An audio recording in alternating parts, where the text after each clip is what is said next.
il y a en fait un périmètre très étroit au-delà duquel il est interdit d'aller dans la société française. Alors je vais prendre quelques exemples. Un premier exemple, c'est la situation de l'emploi. Les grands médias, les partis politiques médiatisés font porter la responsabilité sur les dirigeants français de façon systématique. Naguère, c'était contre Sarkozy et Woerth que l'on faisait défiler les Français sur la réforme des retraites ou sur l'emploi. Aujourd'hui, tout le monde fustige François Hollande et Madame El Khomri. Je voyais en venant des affiches de M. Mélenchon, loi El Khomri, vie pourrie. Bon. Ce que nous disons, c'est qu'en fait, on s'attaque à des lampistes et que le système est fait pour ça, pour que vous vous en preniez à des lampistes, à des gens qui, en fait, acceptent de se faire traîner dans la boue à condition d'avoir une voiture avec un chauffeur, un gyrophare, des sièges en cuir et un tableau devant loupe d'orme. Voilà. Ils sont ministres pour rire. Ils sont là pour encaisser les coups, sachant qu'en fait, ils n'ont plus aucun pouvoir.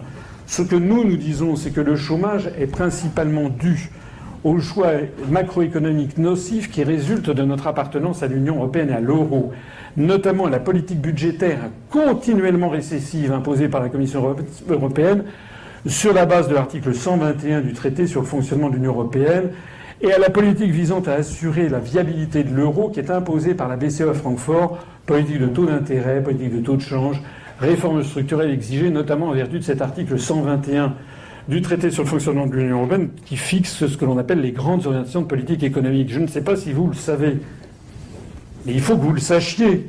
Et malheureusement, 98% des Français ne le savent pas.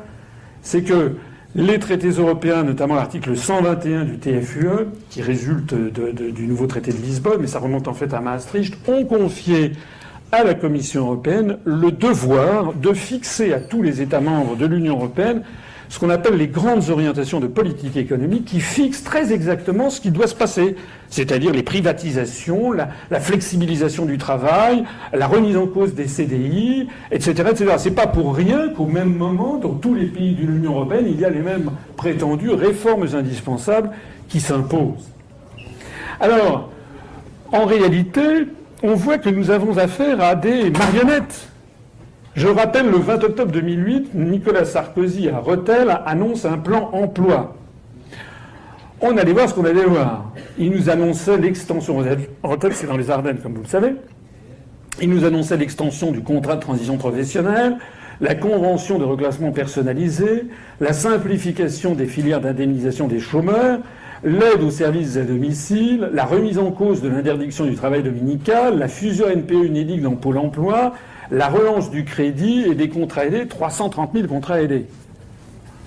On allait voir ce qu'on allait voir. C'était la bataille décisive contre l'emploi. C'était le 28 octobre 2008. Il y avait un peu moins de 2 millions de chômeurs à l'époque. Voilà ce qui s'est passé depuis lors. Vous avez ici 1,98 million de chômeurs en mars 2008. Là, le discours de Rethel en octobre 2008 de Nicolas Sarkozy. Et voilà quelle a été l'évolution du taux de chômage en France, y compris avant et après l'élection de François Hollande. François Hollande qui s'était fait élire en disant « c'est un scandale le bilan de Nicolas Sarkozy en matière de chômage, votez pour moi ». Et maintenant vous avez les Républicains qui disent « c'est un scandale le bilan de François Hollande en matière de chômage, votez pour moi », c'est-à-dire votez pour Juppé. Mais si vous avez un tant soit peu le recul du temps, vous vous dites en fait il y a une droite de régression linéaire parfaite, c'est une augmentation constante du chômage, point barre. Depuis 2008, c'était quand même il y a 9 ans. On ne peut pas dire qu'il n'y a eu aucune réforme en France. Je peux vous assurer, moi je suis à Bercy, je peux vous assurer qu'il y a quand même beaucoup de réformes qui ont été faites. Vous en savez quelque chose d'ailleurs. Maintenant, il y a de plus en plus de CDD, des petits boulots merdiques. Les CDI sont en voie de disparition. Dans l'administration, on ne remplace plus un fonctionnaire sur 2 partant à la retraite. On coupe, en veux-tu, en voilà, dans toutes les dépenses de l'État. Je sors d'un rendez-vous avec un maire, les dotations globales de fonctionnement aux collectivités locales sont en chute libre, donc il y a beaucoup de réformes. On a privatisé, en veux-tu, en voilà, n'en veux-tu pas, en voilà quand même. On a vendu à l'émir du Qatar, le Paris Saint-Germain, l'hôtel Georges V, l'hôtel ci et ça, et inexorablement, on voit l'augmentation du taux de chômage. Et encore ne s'agit-il ici, quand on dit 3,85 millions, uniquement avec des chômeurs de catégorie A, c'est-à-dire ceux qui n'ont aucun emploi. Hein. C'est-à-dire que si on y ajoute en fait les autres chômeurs de catégorie A, B et C, on arrive, c'était hier, hein, ça tombe bien, on a appris hier les nouvelles statistiques de l'emploi, nouveau record absolu de chômage, 3 852 000 chômeurs de catégorie A pour la France et l'outre-mer, 5 766 000 chômeurs de catégorie A plus B plus C pour la France et l'outre-mer. B et C, ce sont des gens qui ont quelques heures de travail par semaine qui en général ne leur suffit pas pour vivre, mais on ne peut pas dire qu'ils aient absolument aucun emploi. Voilà. Donc ce que nous disons, c'est que face à un tel constat, il va bien falloir un jour ou l'autre qu'on remette en cause les dogmes des réformes indispensables. Parce que je signale au passage que ces réformes indispensables, qui sont appliquées de façon identique d'ailleurs les pays de ce que les Allemands appelaient aimablement le Club Med, et ensuite après ils ont appelé ça les Gypsies, hein, Greece, Italie, Portugal, Spain et Irlande, la gentillesse de ne pas mettre la France dedans, eh bien en fait donnent les mêmes résultats absolument monstrueux. Le deuxième exemple, ce sont les délocalisations. Les Français voudraient que l'on arrêtât les délocalisations. Je rappelle qu'en 2012, M. François Hollande s'était fait élire en disant « vous allez voir ce que vous allez voir ». Il avait même un de ses collègues, enfin de ses collaborateurs qui s'en était fait une spécialité, c'était M. Montebourg. M. Montebourg allait se battre contre les délocalisations. Il avait d'ailleurs eu un ministère qui s'appelait le ministère du redressement productif, qui était une vacherie, bien entendu, de la part du Premier ministre M. Ayrault et du Président de la République, parce que tout ce petit monde sait quand même très bien dans quel désastre nous sommes et dans lequel on va. Donc ce que nous disons, c'est que les délocalisations, c'est très gentil de dire qu'on va lutter contre les délocalisations, mais les délocalisations, c'est quoi ? C'est une entreprise qui décide de transférer une usine qu'elle a en France, de la transférer ailleurs. Ça se passe par l'opération de quel Saint-Esprit ? Tout simplement par le fait de pouvoir sortir des millions, des centaines de millions, voire des milliards d'euros de France pour aller construire une usine ailleurs. Donc c'est exactement corrélé à la libre circulation des mouvements de capitaux.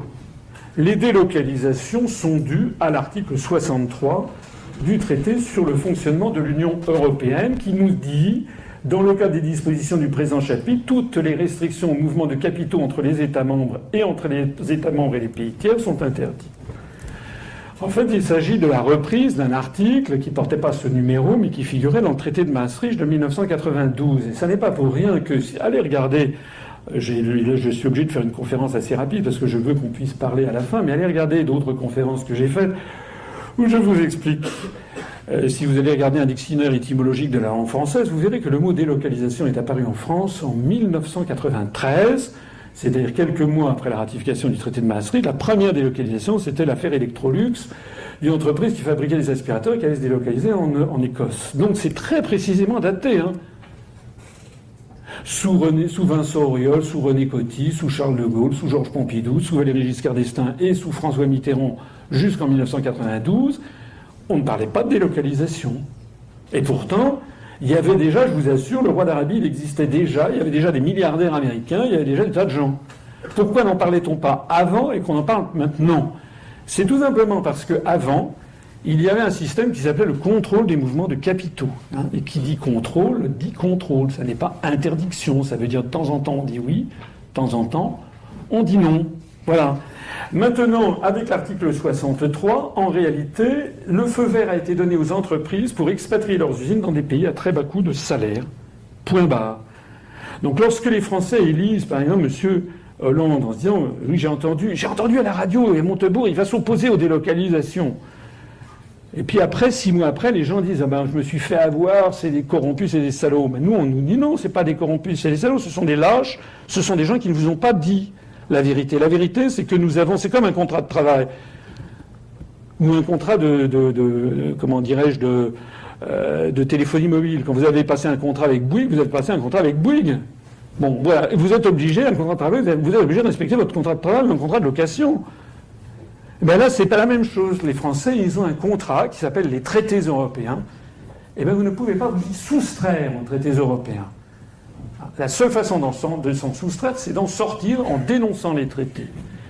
Et si, comme de temps en temps, j'en entends certains qui disent on ne va pas respecter les traités tout en y restant, d'abord c'est assez singulier comme démarche. C'est comme si vous disiez ben voilà, je suis invité chez des amis et puis Au mieux, en plein dîner, vous mettez les pieds sur la table, vous commencez à lâcher des flatulences. Les gens vont dire, cher monsieur, prenez la porte.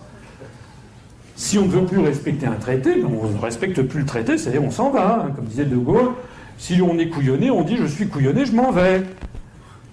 Mais il y a des gens, si vous voyez qui je veux dire, qui disent oh non, comment sortir de l'Union européenne, c'est un scandale, c'est ça. Nous, ce qu'on veut, c'est on va pas respecter les traités, mais pas respecter les traités. Les gens qui disent ça ne savent pas ce que sont les traités. Si la France d'aventure se mettait à ne pas respecter l'article 63, la Commission européenne, comme elle en a le devoir qui lui est fixé par les traités, doit immédiatement saisir la Cour de justice de l'Union européenne qui condamnera la France. Comme la CJUE a condamné la France pour avoir tardé à transposer les directives OGM en France. 163 000 € par jour de retard dans la non-transposition des directives OGM. Alors certains pourront dire, oui, alors et si on ne respecte pas les décisions de la CJUE, à ce moment-là, les autres membres de l'Union européenne pourront nous déférer devant la Cour internationale de justice de l'ONU, où on sera de rechef condamnés. Mais tout ça pourquoi ? À quoi ça sert de se mettre dans son tort quand on peut être dans son droit, c'est-à-dire sortir des traités, puisque l'on peut en sortir, il y a une clause qui est prévue pour ça. En attendant, le nombre de milliards d'heures travaillées en France est en effondrement. Nous assistons, ça c'est au cours des 15 dernières années, on est passé en France de 6,1 milliards d'heures travaillées dans l'industrie à 4,2 milliards d'heures. En 15 ans, l'industrie française a perdu un tiers du total des heures travaillées. C'est très largement dû à l'hémorragie d'entreprises. Mais pourquoi on est riche collectivement ? C'est pas donné jusqu'à la fin des temps, hein. Si on est en train de c'est comme si vous vous mettiez dans une baignoire d'eau chaude et vous ouvriez les veines. Hein. Actuellement, chaque jour qui passe, la France perd 6 à 700 emplois industriels chaque jour. On en a 7000 de moins qu'il y a 10 jours. On en a 700 000 de moins qu'il y a 100 jours. La France perd une usine, on a 70 000 de moins, excusez-moi, qu'il y a 100 jours, et environ 700 Français basculent en dessous du seuil de pauvreté selon l'INSEE en 2014. La France, c'est pas seulement la France, mais les pays de l'Union européenne sont des pays où la pauvreté s'étend à toute allure. Donc ce que je suis venu vous dire là, c'est pas pour rigoler, hein. Moi, je vais vous dire un truc, hein, si j'étais cynique et si j'étais égoïste et individualiste, moi, ça va, ma carrière est faite, j'ai 58 ans, je suis inspecteur général des finances, ça va bien pour moi, j'ai la sûreté de l'emploi. Pourquoi j'ai pris ma canne et mon chapeau, à votre avis ? Je pourrais être comme j'ai un de mes camarades de l'inspection, Frédéric Oudéa, qui est président de la Société Générale, je peux raconter son salaire, parce que je l'ai vu dans les Échos, j'ai vu qu'il gagnait 280 000 € par mois. Ben moi, je ne trouve pas ça normal. Alors, pas parce que je suis jalouse, mais je trouve que ça n'est pas normal. Et moi, je n'ai pas fait les études que j'ai faites, je ne me suis pas entré à l'École nationale d'administration pour laisser une espèce de, après nous le déluge, un truc style la Pompadour, laisser mon pays s'effondrer parce que j'ai des amis, j'ai des enfants qui sont en train, j'ai du souci pour eux. La France, actuellement, la pauvreté s'étend à toute allure.